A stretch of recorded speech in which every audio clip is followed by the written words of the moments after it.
Welcome to July, our month of strength. And this week we're going to talk about emotion. Really important to have balanced states of emotion. And one of my favorite poets is Robert Frost. And he has a quote that says, "Poetry is when an emotion has found its thought and when the thought has found its words."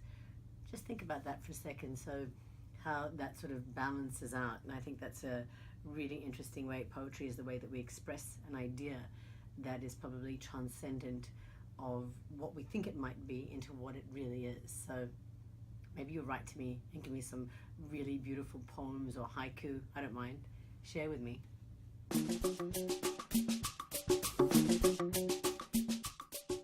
One of the questions I get asked a lot is, how do we balance our emotions, or why do we get distracted from sort of speaking about our real emotional state? And I think one of the reasons could be because of judgment. Self-judgment, self-loathing is part of that. I think the judgment of others can be very distracting.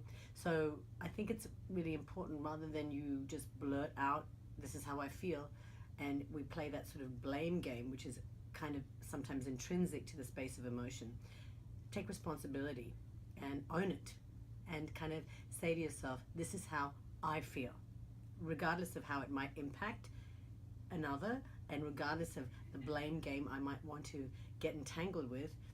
Just stop for a second and say, if I'm hurt, if I'm offended, if I'm disgusted, if I'm just annoyed, whatever it might be, disgruntlement, anger, all those things that kind of fall into those categories. When we feel like we've had our feathers ruffled, check in with yourself first before you go out and kind of finger point and play that game of judgment and blame.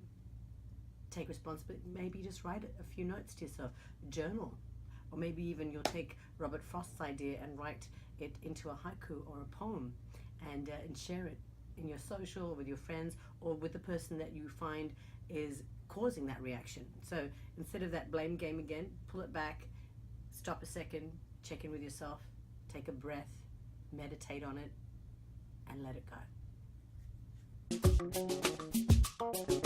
go.